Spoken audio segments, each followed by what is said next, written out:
ये गीता का उपदेश हुआ क्यों? जब कौरव पांडव का युद्ध होने जा रहा था तो दोनों पार्टियां श्री कृष्ण के पास गईं और उनसे हेल्प मांगा।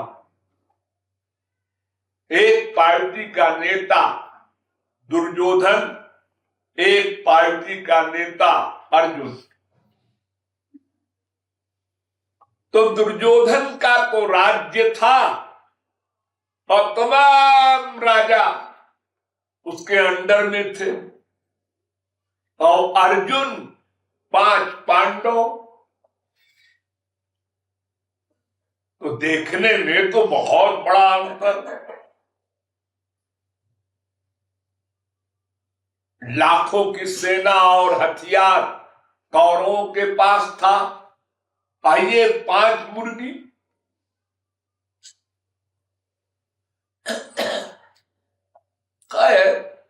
भगवान के पास दोनों गए और भगवान के पैर की तरफ खड़ा हुआ अर्जुन, सिर की तरफ खड़े हुए दुर्योधन, और भगवान सोने की एक्टिंग कर रहे थे।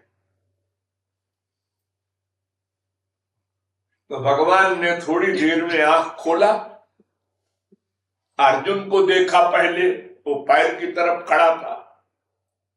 अरे तुम अर्जुन कैसे आए? दुर्योधन बोल उठा, अरे श्री कृष्ण पहले मैं आया हूं। तो मुड़ के देखा तो दुर्योधन खड़ा है। आओ बैठो बैठो बैठो। दोनों को बिठाया। अच्छा आप लोग कैसे आए, क्या सेवा करें आपकी? उन्होंने कहा हम आपकी सहायता के लिए आए हैं, युद्ध हो रहा है हम लोगों का आपस में। तो दुर्योधन कहता है पहले मैं आया हूं, इसलिए मैं सेवा मांगने का अधिकारी हूं। अर्जुन बाद में आया है। अर्जुन ने कहा भाई देखो हम तो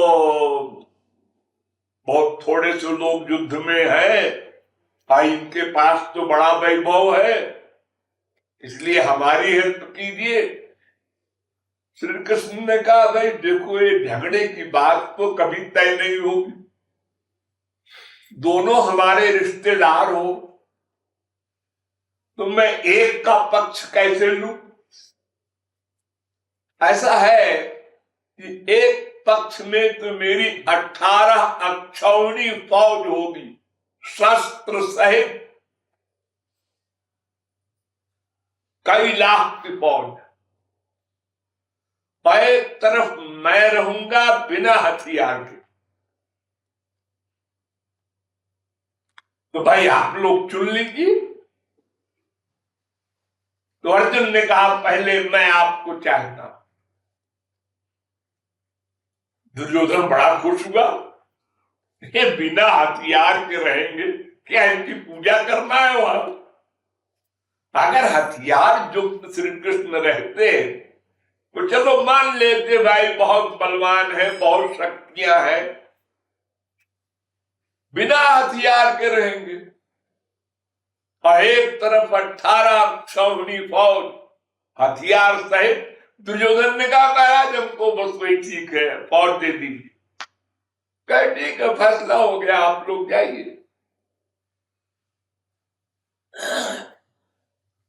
दोनों ओर फौज खड़ी हो गई। जो थोड़े से लोग पांडवों के हेल्पर थे वो भी आ गए, और कौरवों के थे बड़ी फौज थी, और फिर श्री कृष्ण की मिल गई।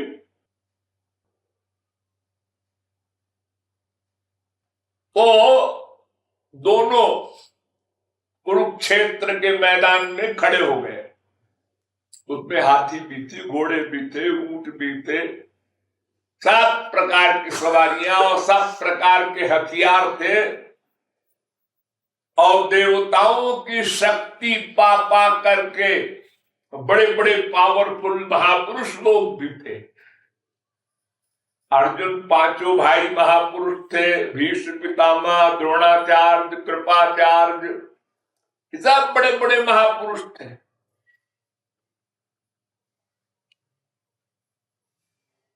तो शंख बज गया। प्राचीन काल में युद्ध शुरू होने के पहले शंख बजाया जाता था। सबके अपने अपने शंख थे, वो बजाते थे, तब युद्ध शुरू होता था। युद्ध प्रारंभ हो गया। जब शंख बजा तो अर्जुन ने कहा ठहरो, तो सब कौरव भी रुक गए कि क्या कहना चाहता है अर्जुन। सुने भाई हम लोग,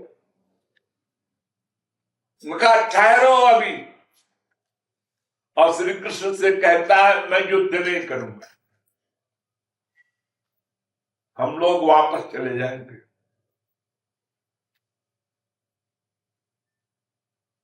ये गीता का प्रारंभ है।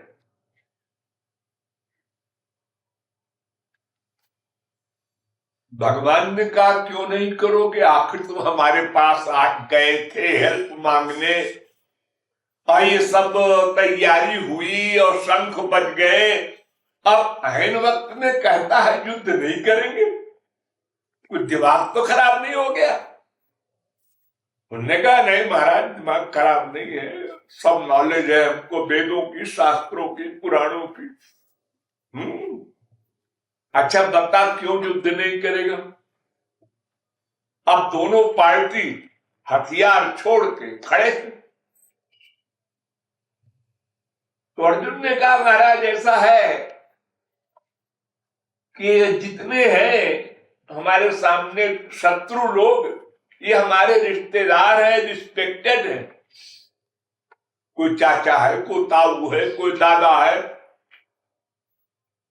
हाँ, तो इनको मारूंगा मैं, ये तो महापाप है, और इसलिए मारूं कि मैं राजा बन जाऊं। इसी स्वार्थ के लिए, अरे दो रोटी तो खा ही रहा हूं, राजा बन के क्या मिल जाएगा। कोई संसार में अरबपति खरबपति हो तो क्या वो कोई 100 करोड़ अन्न खाएगा, 100 करोड़ मन खाएगा, तो वही 2 रोटी। उसी एक कमरे के एक 4 फुट के पलंग पर सोएगा, उतने ही कपड़ा वो पहनेगा जितना एक भिखारी पहनता है। वो अलग उसकी प्रॉपर्टी भले बनी रहे, बैंक बैलेंस भरा रहे, उसके किस काम का, उसको कितना चाहिए अपने लिए। तो मुझे युद्ध नहीं करना इन सबको मार के, और फिर ये लाखों हैं, करोड़ों हैं, इनको मारेंगे, इनकी स्त्रियां विधवा होंगी, फिर कैरेक्टरलेस होगी।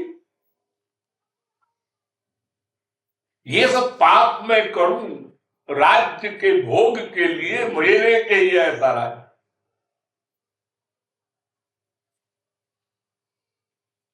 ये लेक्चर दे दिया अर्जुन ने पहले अध्याय में। तो भगवान ने कहा हाँ ठीक है, तो चले फिर लौट चले, अगर तुम्हारी यही राय है तो, लेकिन इतिहास में बदनाम हो जाओगे तुम। आखिर तुम आए क्यों है। हाँ, पहले ही सोच लिया होता हमें युद्ध नहीं करना है, कोई मैं तुमसे कहने गया था क्या युद्ध करो। अरे तुम ही तो हमारे पास आए थे कि हम सहायता चाहते। अच्छा तो बताओ महाराज, ये मैं गलत कह रहा हूं क्या कि इनको सबको मार करके, ये पाप करके मैं राज्य भोगूं, ये क्या उचित है। तो भगवान ने कहा ये तू किससे बात कर रहा है, पहले ये बता। अर्जुन सावधान हो गया कि किससे बात कर रहा है, ऐसा कह रहे हैं। तो अर्जुन अगर श्री कृष्ण को मनुष्य मानता तो वो कहता भाई बिना हथियार के आपकी वहां पूजा तो करना नहीं है, इसलिए हथियार सहित आप रहिए। या तो अगर बिना हथियार के आप रहना चाहते हैं तो 18 अक्षौणी सेना में 9 हमको दे दीजिए, 9 उनको दे दीजिए, फैसला कर लीजिए 50-50। लेकिन ऐसा नहीं कहा अर्जुन ने, बिना हथियार के श्री कृष्ण को सहर्ष मांगा। इसका मतलब श्री कृष्ण को जानता था कि सुप्रीम पावर है।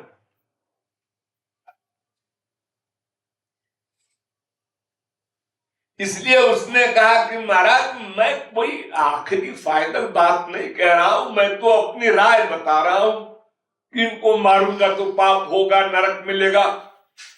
और वैसे आप हमारे गुरु हैं।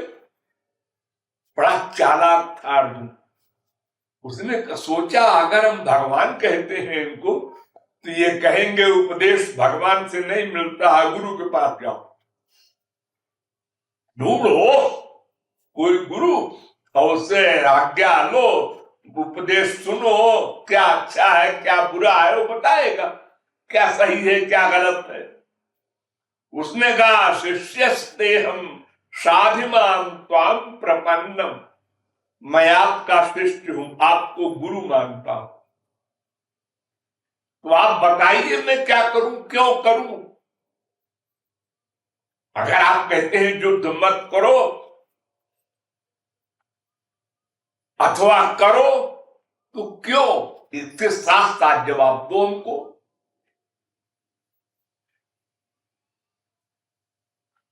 तो भगवान ने कहा भाई देखो शिष्य बहुत प्रकार के होते हैं। एक शिष्य तो ऐसे थ्योरेटिकल होता है, आप गुरु जी हैं हम चेले हैं।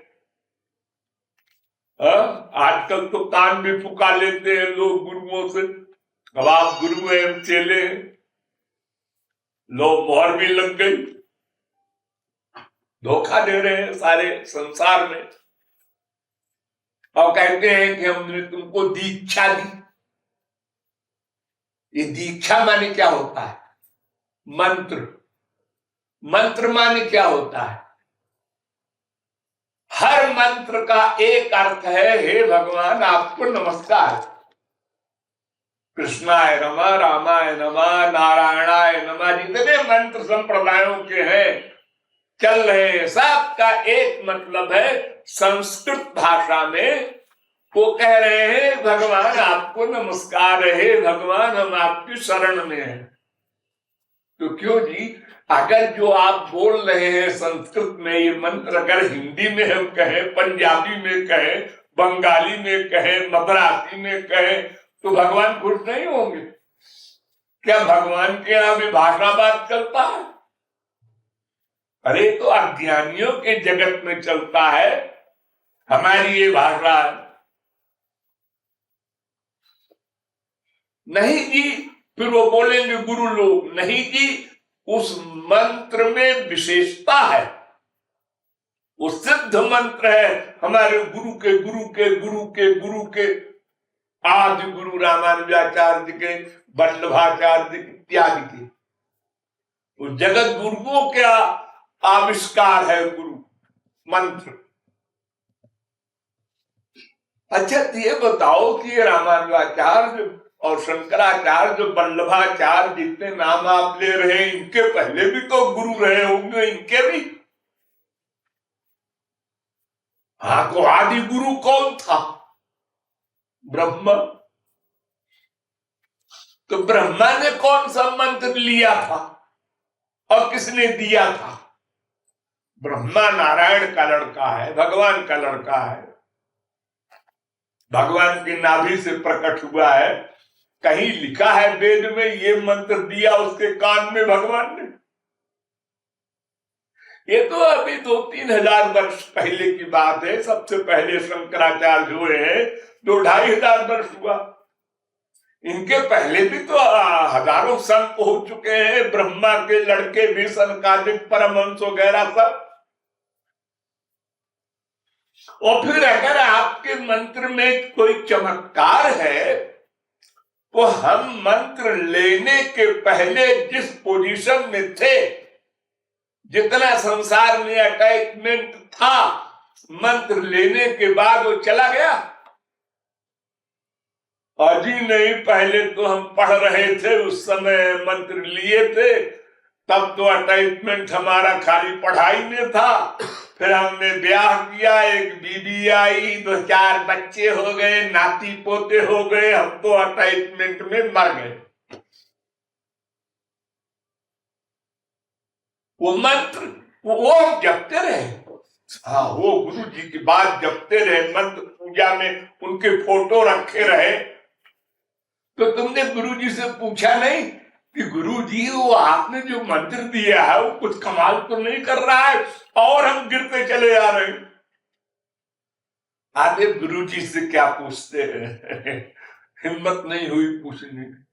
अच्छा, संसार में किसी डॉक्टर का इलाज करो और उल्टा असर हो जाए उसका, तो तुम डॉक्टर से ना लड़ो तो कम से कम इतना तो करोगे, अरे बेकार डॉक्टर है जी, वहां चलो दूसरा डॉक्टर करो।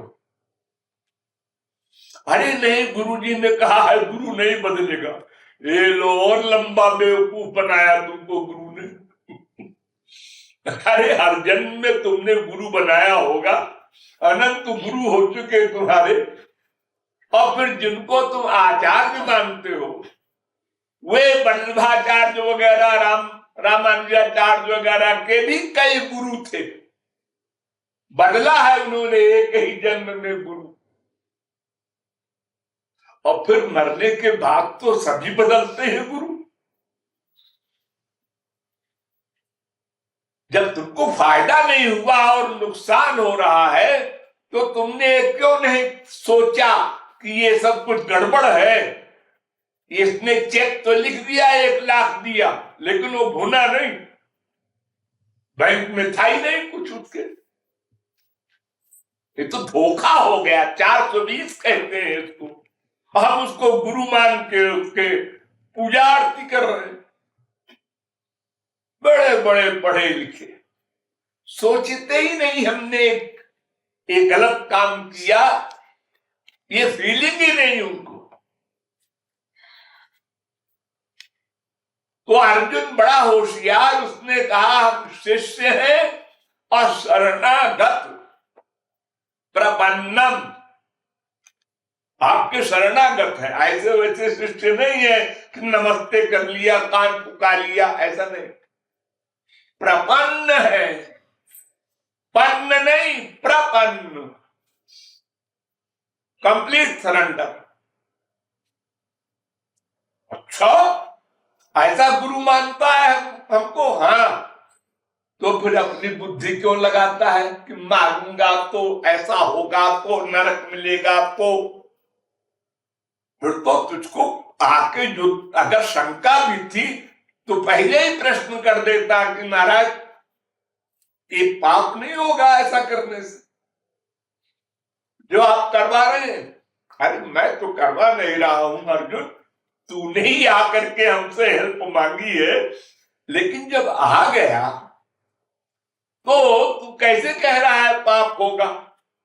पाप पुण्य की परिभाषा मैं अधिक जानता हूं कि तू। अरे गुरु जो कहे वो मानना है कि शिष्य जो कहे वो गुरु माने? अच्छा महाराज गलती हो गई, अब आप बताइए मैं क्या करूं? मैं जो कह रहा हूं ये गलत कैसे है और सही क्या है, ये आप बता दीजिए। वो सही क्यों कैसे है ये भी बताइए। शिष्य को पूछने का अधिकार है। तत्व ज्ञान के बिना साधना सही नहीं हो सकती। सिद्धांत तो बोलिया चित्ते न कर ओडोस, गौरांग महाप्रभु ने कहा सिद्धांत ज्ञान के बारे में आलस्य न करो। हिम्मत सोचो मुझे सब मालूम है, अरे कुछ नहीं मालूम, बड़े बड़े धोखा खा गए सरस्वती बृहस्पति। गीता का एक अक्षर नहीं जानते और कहते हैं महाराज जी गीता में तो लिखा है। गीता में लिखा है तो गीता का शब्द का भी तो अर्थ तू नहीं जानता, क्या जाने गीता में क्या लिखा है। तो भगवान ने कहा देख हमारी आज्ञा है कि युद्ध कर, तू मनुष्य है ना, हाँ तो तुझे कर्म करना चाहिए। क्षत्रिय का कर्म है युद्ध करना। वेद में वर्णाश्रम धर्म कर्म का निरूपण है, उसमें ब्राह्मण का, क्षत्रिय का, वैश्य का, शूद्र का, ये 4 वर्ण, और ब्रह्मचारी का, गृहस्थी का, वानप्रस्थी का, सन्यासी का, ये 4 आश्रम, इसका निरूपण किया है वेदों ने। ऐसा ऐसा सब लोग जो जहां का है, जैसा है, जिसका वर्ण और आश्रम, उसका ये नियम है, उसका पालन करे। उस नियम के अनुसार तुझको युद्ध करना चाहिए। युद्ध करने से महाराज क्या मिलेगा? प्रश्न। भगवान ने कहा हतो वा प्राप्त से स्वर्गम जित्वा वा भोक्ष से महीन। अगर युद्ध में मर गया तो स्वर्ग मिलेगा, अब अगर जीत गया तो पृथ्वी मिलेगी, पूरी इंडिया। अच्छा महाराज एक और बात बताइए कि स्वर्ग में क्या है, वहां क्या होता है, क्या मिलता है वहां? हमारा वो जो एम है आनंद, स्पिरिचुअल हैप्पीनेस, अनलिमिटेड हैप्पीनेस, वो वहां है। भगवान ने कहा नहीं वो तो नहीं है, लेकिन यहां से बेहतर है। तुम्हारे संसार में जो तुमको माँ बाप, बेटे, स्त्री, पति, रसगुल्ले में सुख मिलता है, उससे वो बहुत बड़ा है। लेकिन उसके आगे भी और सुख है, और वो सुख भी सदा नहीं रहेगा। स्वर्ग वाला क्षीणे पुण्य मर्तलोकम विशंत, गीता कह रही, वो कुछ दिन के लिए मिलेगा, पुण्य के अनुसार। पुण्य समाप्त हो गया, बस क्षीणे पुण्य, फिर मृत्युलोक में आकर के फिर कुत्ते, बिल्ली, गधे भी बन सकते हैं, क्योंकि मानव देह का कर्म तो वहां होता नहीं कुछ स्वर्ग में। वहां तो खाली भोग भोग भोग होता है। जैसे कोई बैंक में 1 लाख रुपया जमा कर दे और उसके बाद कमाना बंद कर दे, और बैंक से निकाल कर ठाठ से ऐश आराम करे। 6 महीने में उसने अपना 1 लाख खा डाला, उड़ा दिया। अब फिर बैंक के पास अगर वो जाएगा तो बैंक वाले कहेंगे अब आप तशरीफ ले जाइए, कुछ आपका दिमाग तो नहीं खराब है, आपका अकाउंट समाप्त हो गया, अब आप यहाँ क्यों आए? रुपया दे दो, रुपया दे दो। अब क्या दे दें आपको, है ही नहीं आपका। आप कमा के जमा करते इस 6 महीने में कुछ और, तो कुछ रहता भी, आप तो बस निकालते गए। तो उसी प्रकार हम जो पुण्य करते हैं, शुभ कर्म करते हैं, धर्म करते हैं सही सही, उसका फल स्वर्ग है। तो ये युद्ध में हम अगर मर जाते हैं, यह भी एक शास्त्र का नियम है कि उसको स्वर्ग मिलेगा। कितने साल का, यह भी लिमिट है। उसके बाद फिर संसार में आओ, 84 लाख में घूमो। अर्जुन ने कहा तो बेकार है, हम मरे भी और उसका फल जो स्वर्ग में है वो भी हमें आनंद नहीं दे सकता। और अगर जीत गए हम गुरुजी तो ये पृथ्वी मिलेगी। हाँ, तो यहां तो आनंद है ही नहीं, मैं खुद अनुभव कर रहा हूं। यहां का तो एक्सपीरियंस हमको प्रत्यक्ष है। अपन गवार भी जानता है संसार में सुख नहीं मिला हमको। माँ मिली, बाप मिली, मिला, बेटा मिला, भाई बहन मिले और पैसा भी मिला और बड़ी बड़ी पोस्ट भी मिली, लेकिन आनंद नहीं मिला। कहीं हालत फटी क्या, थोड़ी सी खुशी हो जाया करती थी, क्या बात है आज बड़ा कूद रहा, रिजल्ट आया है, 7 डिवीजन पास हुए, बस इसी से अब फर्स्ट डिवीजन का सर्टिफिकेट दिए तो घूम रहा है गली गली, कोई नौकरी दे दो, कोई नौकरी दे दो, हर जगह लेबल लगा है, नो वैकेंसी। कहीं मिल गई नौकरी मान लो, आज बहुत खुश चल रहा है, क्या बात नहीं है, आज नौकरी मिल गई 2000 की, 4000 की। अच्छा, फिर मुंह लटक गया, अजी 10 साल से पढ़े हैं, प्रमोशन नहीं होता। एक बीबी आ गई है, वो कर्कशा खोपड़ी खाती है, अब 2 बच्चे हो गए हैं, कांव रात भर सोने को नहीं मिलता, आज वो बीमार है, कल वो बीमार है, भाग दौड़ उसी के पीछे मरे जा रहे हैं। आनंद नहीं मिला संसार में, ये सब जानते हैं। कोई भी अकेले में आंख बंद करके सोचे तुमको आनंद मिला, अरे हमको तो कुछ नहीं मिला, टेंशन है दिन रात। कहने के लिए सब कुछ है, माँ है, बाप है, भाई है, बीवी है, बेटा है, बेटी है, मकान भी है, एक कार भी है एक, लेकिन आनंद नहीं मिला।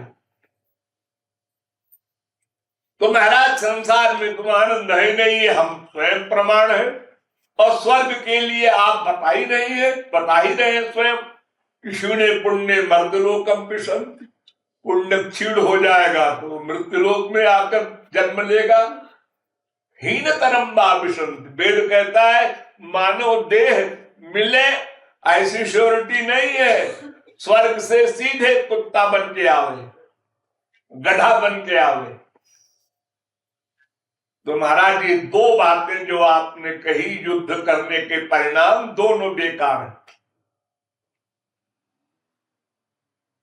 अर्जुन का उत्तर बिल्कुल सही था, तो भगवान मुस्कुराए कि हाँ शिष्य काबिल है, बढ़िया क्वेश्चन किया है। भगवान ने कहा अच्छा अब सुन, ये कर्म जो तू करेगा ना मारने का, हाँ इसके 2 फल मैंने बताए, मर जाएगा तो स्वर्ग, जीत जाएगा तो पृथ्वी। एक तरकीब और है, अगर वो कर ले तो न स्वर्ग मिलेगा न पृथ्वी मिलेगी, आनंद मिलेगा। ऐसा धर्म है? हाँ हमारा जो बताइए, मैं तो पहले ही कह रहा था मैं युद्ध नहीं करूंगा। भगवान ने कहा युद्ध तो करना है, फिर आपने कहा युद्ध करना है। हाँ लेकिन देख ऐसा है, तमाम सांख्य योग तमाम रास्ते बताए गीता में, अर्जुन के समझ में कुछ नहीं आया। तो 18वें अध्याय में अंत में गीता के भगवान ने कहा अच्छा सर्वगुह्यतमं भूयः शृणु मे परमं वचा। अब आखिरी बात मैं कह रहा हूं अर्जुन, बहुत सावधान होकर सुन। सर्वगुह्यतमं ये शब्द है गीता में, गुह्य माने गुप्त, प्राइवेट, इतना इंपॉर्टेंट है। सबसे प्राइवेट बात जो होती है उसको आप लोग अपने पास रखते हैं, उससे कम प्राइवेट तो स्त्री पति आपस में जानते हैं, उससे और कम प्राइवेट माँ बाप को बताई जाती है बात, उससे कम प्राइवेट सखाओं को दोस्तों को बताई जाती है, सबसे कम प्राइवेट बात नौकर चाकर को बताई जाती है। ये संसार का नियम है।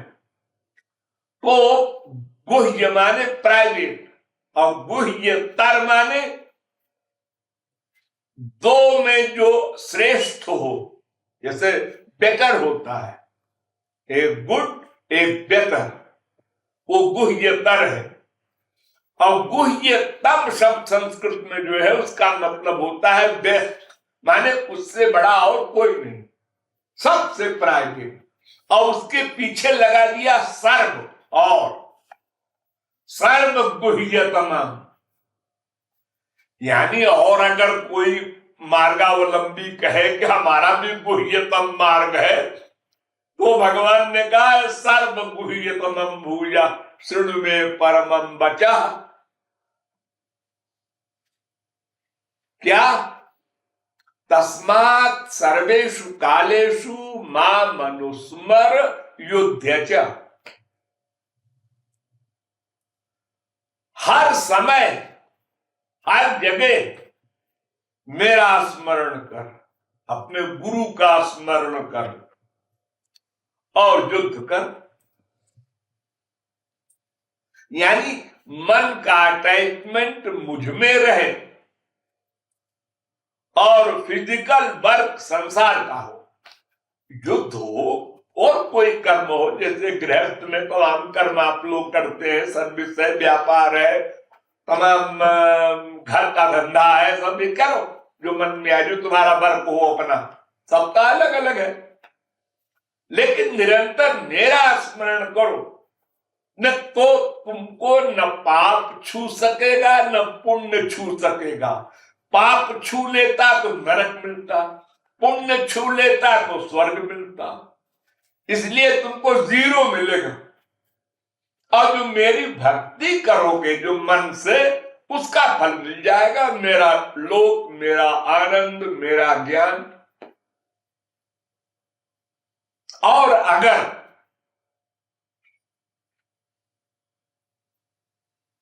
कर्म नहीं करेगा तो केवल भक्ति करके भी तो वही आनंद पा सकता है, तब कर्म छोड़ दे। अरे भाई, तो गृहस्थी में हमारे बाल बच्चे हैं, वो हमारे कोई जिम्मेदारी नहीं किसी के, सब अपने अपने कर्म लेकर के आए हैं। ये बकवास करता है कि तुम मैं जिम्मेदार हूं। यदा हरेव विरजेत तदा हरेव प्रव्रजेत, शास्त्र कहते हैं जिस दिन तुमको संसार का स्वरूप ज्ञात हो जाए, वैराग्य हो जाए, छोड़ दो। जो काम तुम्हारा संसार का समझते हो मैं करूंगा, ये बकवास है। तुम क्या करोगे किसी का काम? बड़े बड़े काबिल लड़की की शादी करते हैं और बड़े घर में अरबपति के यहां सब प्रकार का ऐश्वर्य का सामान है, और शादी के बाद जब लड़की वहां गई तो उसको मालूम हुआ कि हमारे पति का अटैचमेंट किसी और लड़की में है, मर गई वो। आपकी नॉलेज ने क्या किया? या आज वो अरबपति है और शेयर बाजार में घाटा आया और भिखमंगा हो गया। लो जी, आपने तो अरबपति से शादी की थी, ये क्या हो गया? क्या करेगा कोई मनुष्य? उसको पता क्या है भविष्य क्या होगा? पागल हो जाए, हमारा दामाद मर जाए, दरिद्र हो जाए, शराबी हो जाए, कैरेक्टरलेस हो जाए, क्या नहीं हो सकता? और अधिक पैसे वाला तो जरूर होता है, 99%। क्योंकि उसके पास अर्थ है, और अर्थो नर्थस्थ कारणम। तो लेकिन अगर कर्म करना चाहता है कोई तो करे, उसका फल नहीं मिलेगा। फल तो जो मन से मेरी भक्ति करेगा उसका मिलेगा। शरीर के कर्म का फल मैं देता ही नहीं किसी को। मर्डर करो हजारों लाखों करोड़ों, हम लिखेंगे नहीं एक भी मर्डर, क्योंकि तुम्हारा मन मुझ में लगा है। अगर तुम अपने लाभ के लिए करते तब दंड मिलता, लेकिन मेरे निमित्त कर रहे हो परमार्थ के लिए कर रहे हो इसलिए दंड नहीं मिलेगा। जैसे हमारे गवर्नमेंट में, हमारी सरकार में मजिस्ट्रेट ऑर्डर देता है गोली चलाओ पुलिस वालों को, वो गोली चला देते हैं, 10 मर गए 20 मर गए। क्यों जी, तुमने तुम्हारी गोली से मरा आदमी, हाँ तुमको फांसी होनी चाहिए। नहीं जी, वो मजिस्ट्रेट साहब ने ऑर्डर दिया, उनसे बात करो। तो उसी प्रकार भगवान ने ऑर्डर दिया, गुरु ने ऑर्डर दिया, जो कर्म करने का उसके जिम्मेदार वो है। दंड भोगे तो वो, माफ कर ले तो वो, हम काहे को भोगे? हम तो पहले से कह रहे हैं युद्ध नहीं करेंगे। तो इन दोनों मार्गों में अब 2 मार्ग बचे, एक कर्म योग, एक भक्ति योग। यानी एक में तो ब्राह्मण क्षत्रिय वैश्य शूद्र का जो धर्म कर्म वेद में लिखा है उसका पालन भी करो और भगवान की भक्ति भी करो, और एक में केवल भक्ति करो। तो भगवान कहते हैं देखो ऐसा है कि अगर कर्म धर्म का पालन करोगे तो एक फायदा है उसमें, तुम्हारा नहीं संसार का। क्योंकि संसार में सब भक्ति तो करते नहीं, नकल करते हैं। तो नकल करने में कम से कम उच्छृंखल नहीं होंगे, धर्म का पालन करेंगे। तो पहली बात आएगी दिमाग में कि हाँ वेद को मानना चाहिए, वेद के अनुसार जो धर्म लिखा है उसका पालन करना चाहिए। तो आस्तिकता आएगी, प्रारंभ होगा इस प्रकार। तो नकल करने वाले नास्तिक नहीं बनेंगे। इसलिए युद्ध भी करो और युद्ध के फल से छुट्टी पाए रहो, इसके लिए मेरी भक्ति करो, आनंद भी मिले तुमको। मोक्ष तो उसके अंडर में है। तो इसको कर्म योग कर्म संन्यास 2 नाम दिया गीता ने। तो भागवत कहती है कि कर्मयोग व्यर्थ है, क्योंकि शास्त्र वेद का पूरा ज्ञान हो, फिर प्रैक्टिकल करने का साधन हो, तब तो कोई धर्म का पालन करेगा। सद्भिः संपद्यते धर्म तेज दुर्लभ तरा कलौ। कलयुग में तो धर्म का पालन हो ही नहीं सकता, इतने कड़े कड़े नियम है, सुन के होश उड़ जाता। एक हवन करता है व्यक्ति, एक पंडित जी मंत्र बोलते हैं वेद का। अगर वेद मंत्र के एक शब्द के, एक अक्षर के, एक स्वर में गलती हो जाए, यजमानम विनस्ति, वेद ही कह रहा है कि हवन करने वाले का ही सर्वनाश कर देगा वो हवन। और जहां गलती हो, स्वर का ज्ञान ही ना हो पंडितों को, और फिर वो सामान कहां से आया, किस कमाई के पैसे का आया, तमाम नियम है कड़े कड़े, तो धर्म का पालन हो। और फिर भी श्री कृष्ण भक्ति तो करनी ही पड़ेगी, वो तो कंपलसरी है कि डबल मुसीबत कौन मोल ले।